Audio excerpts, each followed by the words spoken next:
100여 년 전의 역사와 문화의 숨결을 간직한 인천 계양 누리길은 근대 건축물의 집합체인데요. 과연 옛날 일본식 건축물은 어떤 이야기를 들려줄지 그 속으로 들어가 보았습니다. 옛 모습을 그대로 재현한 이곳은 약간의 리모델링을 거쳤지만 19세기 말 일본의 건축 양식을 잘 보존하고 있어 근대 건축사 연구에 중요한 건물로 꼽히는데요. 아래는 점포, 위에는 다다미방으로 설계된 점포주택으로 마찌아 형태로 갑니다.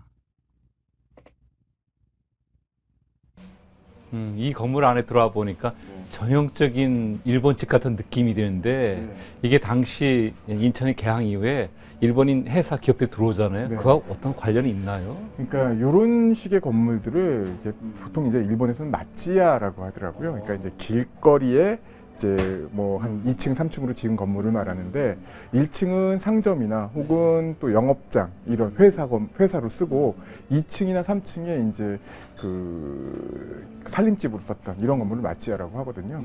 근데 이 건물은 그 일본 용역회사 사장이었던 그 히로이케 데로시라는 사람의 그 회사이자 이 살림집이었던 마찌야예요. 인천 같은 경우는 사실 그 일본에서 인천에서 그 특히 부두 노동, 이 하역 노동과 관련해서는 되게 두 종류로 나뉩니다. 이 업종이 하나는 그 회조점이라 그래서 인천이 수심이 얕고 인천 바다가 또 조석간만의 차가 크다 보니까 큰 배들은 인천 항구의 접안이 안 돼요. 그래서 먼 바다는 아니지만 월미도라든지 팔미도 앞에 큰 배들을 대놓고 여기서 인천 부두까지 작은 배로 짐을 실어 나르는 여객이나 이제 화물을 실어 나르는 그런 업무를 담당했던 회사들이 회조점이라는 회사고, 그 다음에 이 회조점에서 그 회조점의 그 작은 선박들이 실어온 화물을 부두에서 내려서 창고까지 운반했던 업무를 담당했던 회사가 바로 이 대화조 같은 이런 용역회사들인 거예요. 그러니까 이 대화조 같은 경우는 부두에서부터 창고까지 이 하역 업무를 담당했던 그런 회사라고 볼 수 있을 것 같아요. 네. 그래서 그 일본 사람들은 주로 인천항에서 그 부두 노동과 관련해서는 이런 회조점이나 용역회사들을 많이 그 운영을 했고요.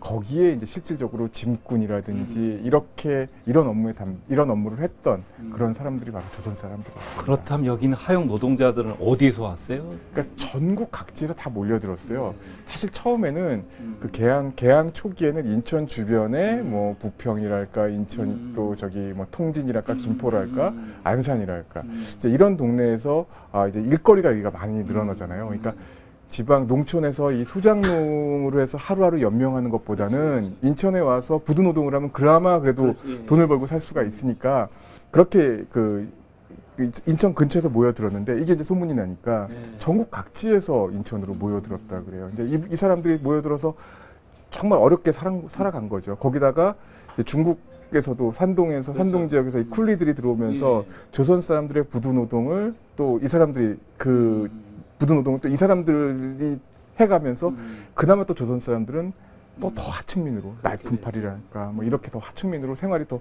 어렵게 돼갑니다.